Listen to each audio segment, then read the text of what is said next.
1,00,000 కోట్లు అడిగితే 15,000 కోట్లేనా? ఇది బడ్జెట్ కాదు మేనిఫెస్టో అని AP PCC chief YS Sharmila ఎద్దేవా చేశారు.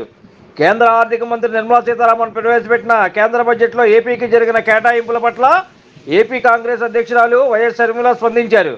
మంగళవారం కేంద్రం ప్రవేశపెట్టిన బడ్జెట్ విషయమై విజయవాడ ఏలూరు రోడ్డు ఆంధ్రరత్న భవన్లో మీడియా సమావేశం నిర్వహించారు. ఈ సమావేశంలో వైఎస్ షర్మిల మాట్లాడుతూ ఇది బడ్జెట్ కాదని ఎన్నికల మేనిఫెస్టోలా ఉందన్నారు. చంద్రబాబు 1,00,000 కోట్లు అడిగితే ఇచ్చింది 15,000 కోట్లేనా అని ఎద్దేవా చేశారు. రాష్ట్రం గురించి కేవలం 4 అంశాల గురించి మాత్రమే ప్రస్తావించారని, వాటిలో ప్రత్యేక హోదా లేదన్నారు.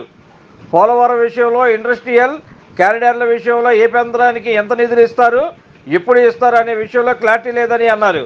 ప్రత్యేక నిధుల ప్రస్తావన తప్ప హోదా గురించి ఎక్కడా ప్రస్తావించలేదని, మోడీ తిరుపతిలో సభలో 10 సంవత్సరాల్లో ప్రత్యేక హోదా ఇస్తానని చెప్పిన విషయాన్ని గుర్తు చేశారు. రైల్వే జోన్, స్టీల్ ఫ్యాక్టరీకి నిధులు కేటాయించలేదని అన్నారు. రాష్ట్రంలో ఇండస్ట్రియల్ డెవలప్మెంట్ అవ్వాలంటే ప్రత్యేక హోదా ద్వారా మాత్రమే సాధ్యమని, అరాకొరా నిధులను ముష్టి వేసినట్లుగా పడేస్తే ఆంధ్ర ప్రజలు పండగ చేసుకోవాలా అని ప్రశ్నించారు. గత 10 సంవత్సరాలుగా బీజేపీ రాష్ట్రాన్ని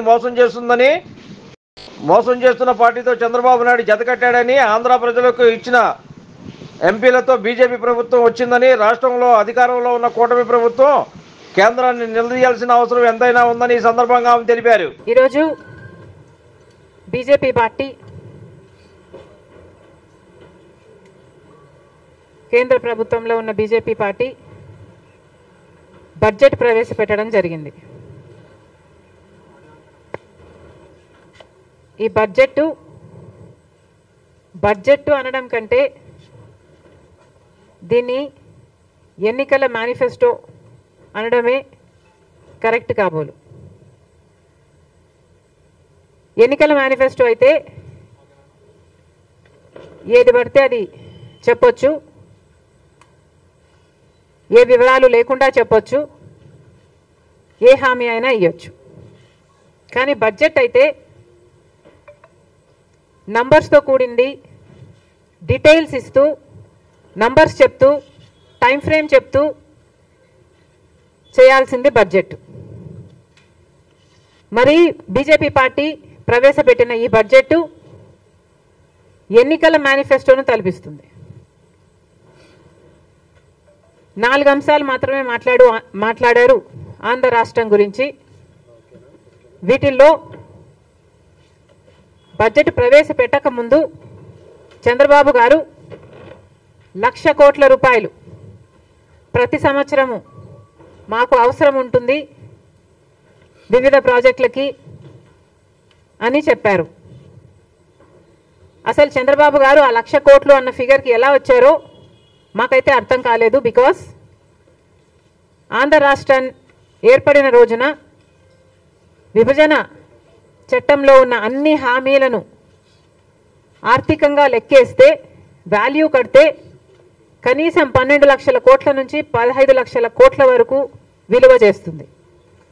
కానీ చంద్రబాబు గారు ఇవేవి పట్టించుకోకుండా 1,00,000 కోట్లు 5 సంవత్సరాలకు 5 లక్షల కోట్లు అని వాల్యూ కట్టినట్టుంది.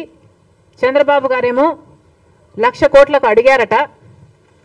ఈరోజు బీజేపీ నిర్మలా సీతారామన్ గారు ప్రవేశపెట్టిన బడ్జెట్లో అయితే రాజధానికి కేవలం 15,000 కోట్ల రూపాయలు ఇస్తున్నాము అని తెలిపారు. దీంతో పాటు పోలవరం ప్రాజెక్టుకి మేము పూర్తి చేసే బాధ్యత మాది అన్నట్టుగా మాట్లాడారు. పోలవరం ప్రాజెక్టు ఆంధ్ర రాష్ట్రానికి లైఫ్ లైను అన్నారు, మన రైతులకి లైఫ్ లైను అన్నారు, ఫుడ్ సెక్యూరిటీ కల్పించే అంశం కూడా ఇది అని పేర్కొనడం జరిగింది. మరి అంత ముఖ్యమైన పోలవరం ప్రాజెక్టుకు పూర్తి చేయాలనుకున్నారు మీరు, సంతోషం, ఇప్పటికైనా పూర్తి చేయాలనుకున్నారు. 10 సంవత్సరాలుగా ఇది మా హామీ అయినప్పటికీ, 10 సంవత్సరాలుగా మీరేమీ చేయకపోయినప్పటికీ కనీసం ఇప్పటికైనా మీకు కనువిప్పు కలిగింది. పోలవరం ప్రాజెక్టుని పూర్తి చేస్తాము అని చెప్పారు. కానీ ఒక పక్క మా ముఖ్యమంత్రి గారు, ఆంధ్ర రాష్ట్ర ముఖ్యమంత్రి గారు 12,000 కోట్లు రీహాబిలిటేషన్కే పడుతుంది అని ఒక పక్క చెప్తుండగా, ప్రాజెక్టు కాస్ట్ ఎంతో ఇంకా ప్రజలకు చెప్పకపోగా కేంద్ర ప్రభుత్వం మాత్రం పోలవరం ప్రాజెక్టుని పూర్తి చేస్తామని చెప్తున్నారు. దాంతోపాటు ఎప్పుడు పూర్తి చేస్తారు, ఎన్ని డబ్బులు ఇస్తారు, తక్షణం ఎంత ఇస్తారు, కనీసం ఆ రీహాబిలిటేషన్కైనా ఇస్తారా, ఒక్క ఫిగర్ అయినా మీరు క్లారిటీ ఇచ్చుంటే బాగుండేది. అంత పెద్ద ప్రాజెక్టు మీరే అంటున్నారు లైఫ్ లైన్ అని, మీరే అంటున్నారు ఫుడ్ సెక్యూరిటీ కలిగించేది అని. మరి అంత ముఖ్యమైన ప్రాజెక్ట్కి ఈ అంబిగ్విటీ ఎందుకో, ఇంత వేగంగా దీన్ని ఎందుకు మీరు హ్యాండిల్ చేశారో మాకైతే అర్థం కావటం లేదు. దీని తర్వాత కర్నూలు దగ్గర ఒక ఇండస్ట్రియల్ హబ్బు, పొప్పర్తి దగ్గర ఇంకొక ఇండస్ట్రియల్ హబ్బు మీరు సహకరిస్తామని చెప్పారు. దానికి సంబంధించి డబ్బులు ఇస్తామని అన్నారు. కానీ అవి కూడా ఎంత ఇస్తారో స్పష్టం చేయలేకపోయింది బీజేపీ పార్టీ. అంటే మీరు డబ్బులు ఇస్తాము ఇండస్ట్రియల్ డెవలప్మెంట్ కోసం అని చెప్తూనే ఎన్ని డబ్బులు ఇస్తారో చెప్పకపోతే అది మేము ఏమనుకోవాలి? అంటే రోడ్లకు, పైప్ లైన్లకు మీరు ఇస్తున్న డబ్బు 500 కోట్ల, లేకపోతే ఇన్ఫ్రాస్ట్రక్చర్కి కూడా కలుపుకొని 5,000 కోట్ల? మీరు ఏం మాట్లాడుతున్నారు? మాకైతే క్లారిటీ లేదు. అందుకే అంటున్నాం, బడ్జెట్ అంటే అంకెలకు సంబంధించిన విషయం. కానీ ఎక్కడా మీరు అంకెలు ఇవ్వకుండా వేగ్గా దీనికి ఇస్తాం, దానికి ఇస్తాం అని కబుర్లు చెప్పినట్టుగా ఉంది, ఎన్నికల మేనిఫెస్టో లాగా. ఇంకా గ్రాంట్స్ ఇస్తాం వెనుకబడిన ప్రాంతాలకి, ఉత్తరాంధ్రకైతేనేమి, రాయలసీమకైతేనేమి, ప్రకాశంకైతేనేమి గ్రాంట్స్ ఇస్తామని చెప్పారు. అది కూడా ఎప్పుడు ఇస్తారు, ఎంత ఇస్తారు, ఏ ప్రాంతానికి ఎంత ఇస్తారు, ఒకటైనా క్లారిటీ ఉందేమో, కనీసం టీడీపీకైనా జనసేనకైనా క్లారిటీ ఉందేమో ఆంధ్ర రాష్ట్ర ప్రజలకు చెప్పాలి. ఇలా ఏది క్లియర్గా లేకుండా ఎన్నికల మేనిఫెస్టోను తలపించేటట్టు ఉంది బీజేపీ పార్టీ ప్రవేశపెట్టిన బడ్జెట్. అసలు మానేసి కొసరిచ్చినట్టు ఇవన్నీ మాట్లాడారు. కానీ అసలు విషయం ఆంధ్ర రాష్ట్ర హక్కు అయిన ప్రత్యేక హోదా. మరి అసలు ప్రత్యేక హోదా గురించి మీరు ఎందుకు మాట్లాడటం లేదు? మీకు ఆంధ్ర రాష్ట్రం చాలా ముఖ్యమని చెప్పారు బడ్జెట్ ప్రసంగంలో. ఆంధ్ర రాష్ట్ర విభజన హక్కులన్నీ గౌరవిస్తూ మేము ప్రకటిస్తున్నాము అని చెప్పారు. కానీ మొట్టమొదటి అంశమే ప్రత్యేక హోదా కదా. మరి ఇవన్నీ మీరు ప్రకటించి అసలైన దాని గురించి అసలు మీరు మాట్లాడకనే పోతే మరి ప్రత్యేక హోదా మీరు ఇవ్వదలుచుకోవటం లేదా? ఇవ్వదలుచుకోకపోతే చెప్పే ధైర్యం మీకుందా? మోడీ గారు వచ్చి తిరుపతిలో సభ పెట్టి 5 సంవత్సరాలు కాదు 10 సంవత్సరాలకు ప్రత్యేక హోదా అని తెలుగు ప్రజలందరికీ, ఆంధ్ర రాష్ట్ర ప్రజలందరికీ మాటిచ్చిపోవడం జరిగింది. మరి ఆ మాటను మీరు నిలబెట్టుకోవడం లేదు అని మీరు చెప్పదలుచుకున్నారా? మరి ప్రస్తావనే లేదు అంటే మిమ్మల్ని ఏమనుకోవాలి? పార్లమెంటులో ఇది అప్రూవ్ అయింది, ఉభయ సభలలో ఇది అప్రూవ్ అయింది. ఆ రోజు ప్రధానమంత్రి అయితేనేమి, ప్రతిపక్ష నాయకుడుగా ఉన్న బీజేపీ అయితేనేమి, మొత్తం అందరూ ఒప్పుకున్న అంశం ప్రత్యేక హోదా ఆంధ్ర రాష్ట్రానికి. మరి కనీసం దాన్ని ఊసే లేదు. మరి మేము ఏమనుకోవాలి? ఒక పక్క ప్రత్యేక ప్యాకేజీల గురించి, గ్రాంట్స్ గురించి మీరు మాట్లాడుతున్నారు తప్పితే అది కూడా అంబిగ్విటీ, వేగ్గా మాట్లాడుతున్నారు. కానీ ప్రత్యేక హోదా గురించి కనీసం ఊసు కూడా లేదు. నిన్న బీహార్కు ప్రత్యేక హోదా ఇవ్వబోయేది లేదు అని చెప్పడం జరిగింది. మరి మేమేమనుకోవాలి? బీహార్కు మీరు ఇయ్యాలా లేదా అన్నది మాకు సంబంధించిన విషయం. ఎందుకంటే బీహార్లో వాళ్లకు హామీ లేదు.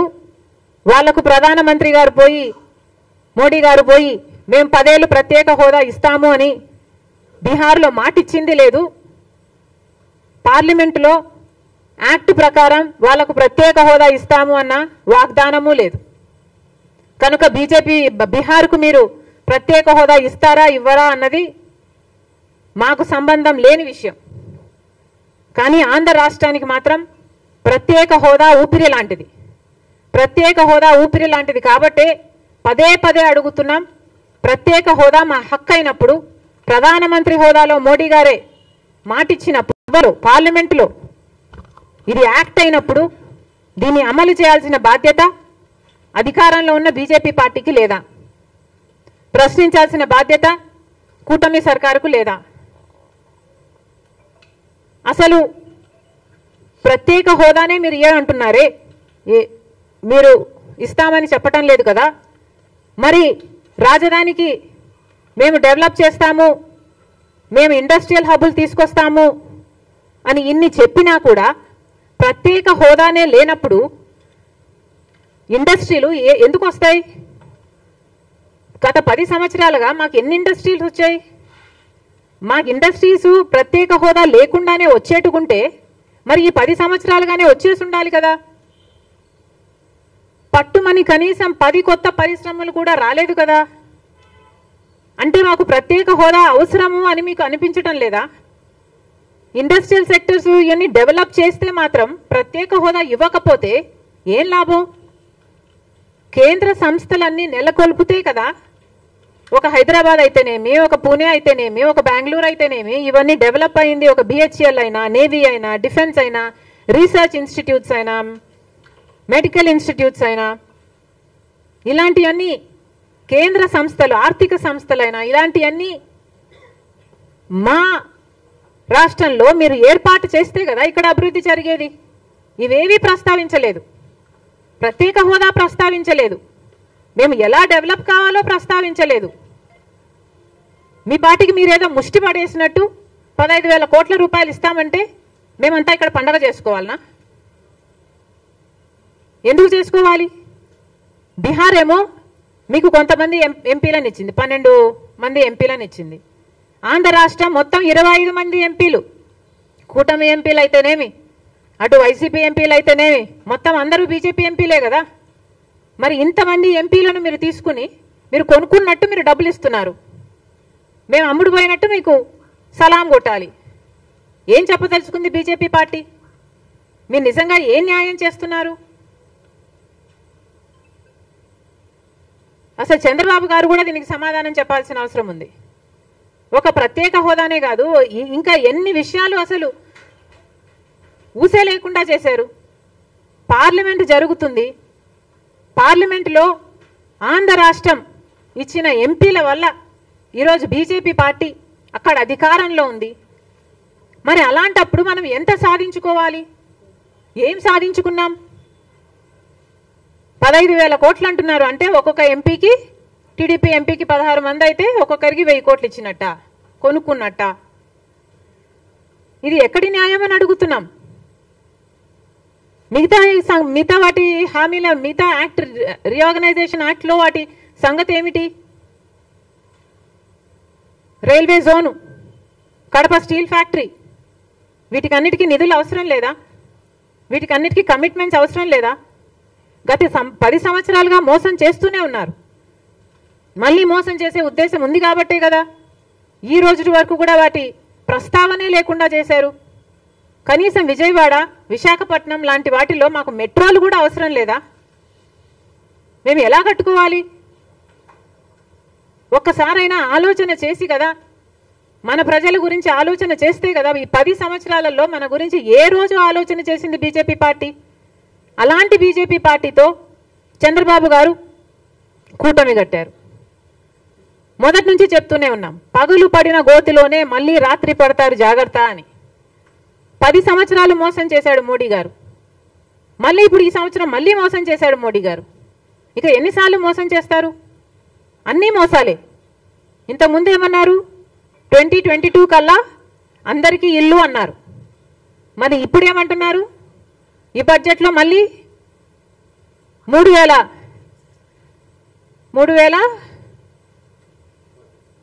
మళ్ళీ 1 కోటి ఇల్లులు అంటున్నారు. 3 కోట్ల ఇల్లులు అంటున్నారు. అది మోసమా? ఇది మోసమా? ఇంతకు ముందేమో స్మార్ట్ సిటీలు అన్నారు, స్మార్ట్గా మోసం చేశారు. ఇప్పుడు మళ్ళీ క్రియేటివ్ రీప్రోగ్రామింగ్ అంటున్నారు.